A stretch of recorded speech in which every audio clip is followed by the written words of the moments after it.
Antifa has once again targeted a right-wing commentator, this time in Quebec City. My car was set on fire. It was dangerous because there were other cars. It was not in a parking lot with no cars around. There were houses in wood, okay? Old houses in Quebec City, okay? So there was a tree just near my car. So it was really dangerous, even for the neighborhood. So those people are crazy, okay? On Saint Jean-Baptiste Day, Quebec's national holiday, nationalist activist and commentator Alexandre Cormier-Denis traveled to Quebec City for an event he had organized.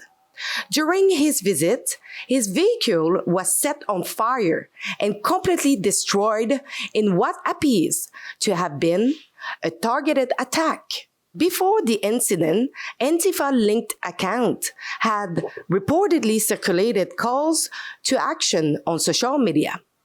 And this was not the first time Cormier-Denis had been targeted. Only 2 months earlier, Antifa activists surrounded his studio and swarmed his vehicle, preventing him from doing his show. CBC journalist Olivier Arbourmas was also at the scene that day. His presence suggests he had been informed in advance about the planned protest and doxing operation. Yet, in his subsequent report, he appeared to downplay the potential danger posed by the Antifa, and all this paid by taxpayers' money. Antifa, contrairement à ce que laisse croire Trump, c'est pas une organisation structurée. C'est une mouvance née dans les années 1920 en Italie en réaction à la montée au pouvoir de Benito Mussolini, considéré comme le père du fascisme. Depuis ce temps-là, l'antifascisme s'est répandu à travers le monde et s'oppose à tout ce qui pourrait mener à l'autoritarisme. J'ai écrit au SCRS, le Service canadien de renseignement de sécurité, pour savoir s'ils avaient des statistiques à ce sujet-là. On m'a répondu qu'il n'y a eu aucune attaque extrémiste violente au Canada depuis 2014 qui a été attribuée au mouvement antifasciste. You can agree or disagree with Alexandre Cormier-Denis and his political views, but in a free society, opposing ideas must be confronted through debate, not intimidation, censorship, or violence. As Charlie Kirk once said, when people stop talking, that's when you get violence. When people stop talking, really bad stuff starts. When marriages stop talking, divorce happens. When civilizations stop talking, civil war ensues. When you stop having a human connection with someone you disagree with, it becomes a lot easier to want to commit violence against that group. Interviewing someone or reporting on an incident does not mean endorsing every opinion expressed by that person. Journalism is about presenting the facts, asking difficult questions, and allowing the public to reach its own conclusions. I spoke with Alexandre Cormier-Denis about the attack, the events leading up to it, and what he believes this incident says about political violence in Quebec. I have to ask you, because a lot of people are labeling you as a white supremacist, a racist, ethno-nationalist. Can you actually explain, are you all of this? No, I never, I've never represented myself as a white supremacist. I'm a French-Canadian nationalist. I believe that French-Canadian should be a majority in Quebec, as English-Canadian should be a majority in English Canada. And if you change the people, you will change the civilization. So no, I'm not a fascist. I'm not a white supremacist. I'm a nationalist. And I believe that nations have the right to be a majority in their own land. So anti-fascism has always been the cover-up for anarchist and Marxist and communist ideology. This is the reality. So they see me as a political opponent, and that's why they target me. But I'm a legalist. I don't call for any violent action. They do, okay? They do. So they try to intimidate me. 40 masked militiamen from the Popular Anti-Fascist Front and Montreal Anti-Fascist attacked my car. They kicked it. They put stickers on it, and they basically stopped me from accessing my own studio. That was 1 month ago in April. And now 21st of June, of course, it's the National Day of Quebec, Saint John the Baptist Day. So of course I'm a nationalist. So what do? I do an event, right? And what did Quebec anti-fascists did? They called for action. Okay, call for action on their Facebook page. What happened? My car was set on fire. It was dangerous because there were other cars. It was not in a parking lot with no cars around. There were houses in wood, okay, old houses in Quebec City. Okay, so there was a tree just near my car. So it was really dangerous, even for the neighborhood. So those people are crazy. Okay, they're radical, they're extremists. They believe that they're fighting the evil with a big E, and that the ends justify the means. Basically, I know the Antifa are crazy. Okay, I know they hate me. I know they if there are 40 of them, because they don't attack one on one. Right? They attack when they're a group, right? Like hyenas. Against the lion. Basically, I didn't thought they were going that far, to be honest, because what's the next level? They're going to burn my, the place where I stay. They're going to, what are they going to do? They're going to shoot me like Charlie Kirk. What's their project? The political establishment in Quebec and the media in Quebec, and even across Canada, they should realize what's going on. Because if it happens to me, well, I'm just the first door. And after, who's next? Because basically, what do they want? They want to terrorize me. They want to terrorize my followers. They want the people to have afraid of being close to me. They want to terrorize my family. I've been doxxed. Okay. They doxed not only myself, but also close family members.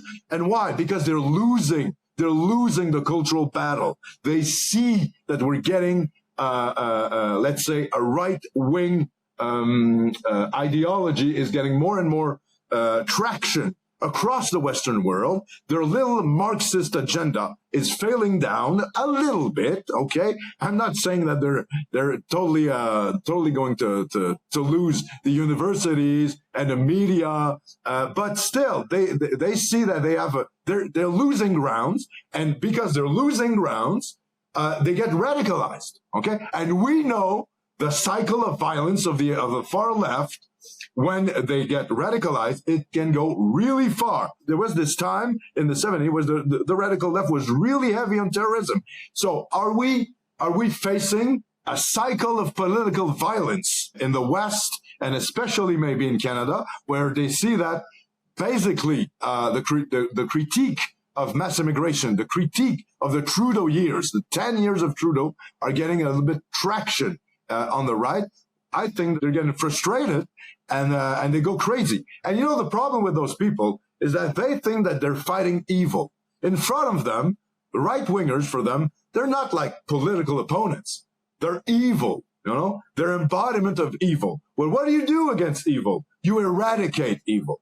So those people are kind of ideological religious fanatics, okay? And that's why they don't see us, you and me, or Rebel News, or far-right militants or activists, or journalists. They don't see that as another human being who has different opinion, and we should debate that on a democratic platform. No, they see us as pure evil that you have to fight. Okay, and you have to fight until the very end. You have to intimidate them. You have to terrorize them. You have to hit them, and you have to burn their car. And why not? Burn them or burn their house. And why not kill them?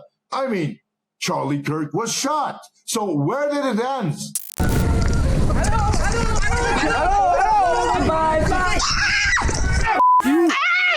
I believe that that's the reason why the actual Canadian government wants to basically attack the social media, is because with the social media, you can circumvent the legacy media. So the legacy media is being basically is financed by the government. So you have this ideology, the Trudeau ideology, the Carney ideology, who's been spread in the mass media, that's been financed by the government, and now they see that they're losing ground with the social media, so they want to control it. Basically, that's it, and that's why Rebel News is seen as a political opponent by the regime, by the actual Canadian regime. Same thing in Quebec. I'm seen as an outcast. Okay, and because I speak the truth, and truth is dangerous. That's the reality. If you speak the truth to a regime that basically works on lie, okay, diversity is our strength. It's not. Do the mainstream media have tried to contact you? Is there any article about that? Is any media in Quebec have covered that? Well, there's a small, let's say, alternative media that is covering, but not mainstream media. The big legacy media has not covered it. So the equivalent of CBC Radio-Canada, forget it. Okay, they are with the anti-fascist and the communist agenda, and so no. And Québécois, which is the big French private media, has not said a word either, or Cogeco. And it's a big problem. And there's two reasons for that. Either that's not, let's say, this attack doesn't fit their ideology, like in CBC Radio-Canada, okay, because they're left-wingers, basically. Or, and that's my take, I believe that they're afraid. If they talk about the violence of the extreme left, they say, oh my God, will I be the next person to face this violence? So there's two things. The fact that they're afraid, and in a way, it doesn't fit, the narrative. Can you actually tell us, like, your vision of how come Quebec is so leftist and it's so radical in a way? Well, it will require a history course of many hours to explain how the Quiet Revolution and the fall of Catholicism has basically led the place to far left politics in Quebec. But I don't think we have the time for that. But we can say basically that the left has won culturally the cultural war, let's say, of the 60s. And I believe it's true also in English Canada. To be fairly honest with you, I think that both English Canada and French Canada has fallen to the same false gods in a way.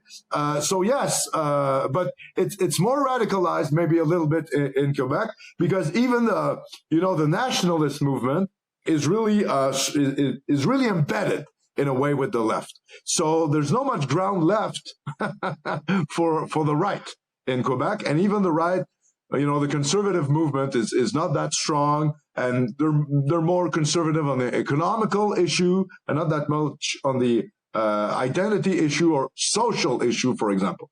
So, it's a big discussion why it happened, why the politics are so leftist in Quebec, and it has to do with the history, basically.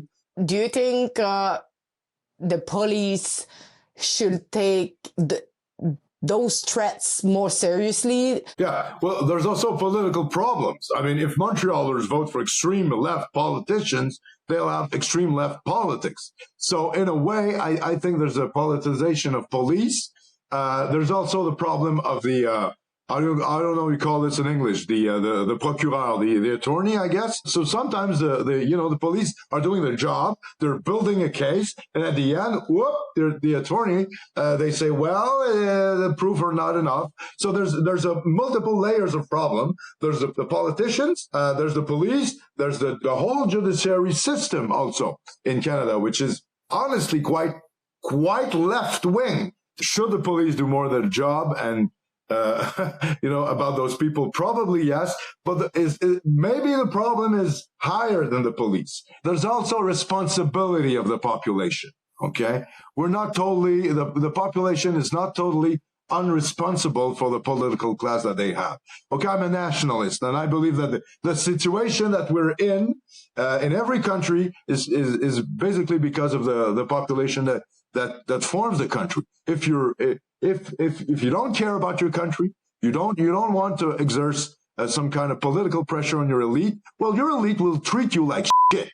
Okay, this is the reality, and that is what's going on in Quebec and in Canada, because those people in power, okay, we don't work for them; they work for us, and they have to be reminded that. If you can, go over stopantifa.com, because at Ribbon News, we believe that Antifa should be listed and designed as terrorist organization, as Donald Trump did in the US. So if you can, go over now to stopantifa.com and sign the petition.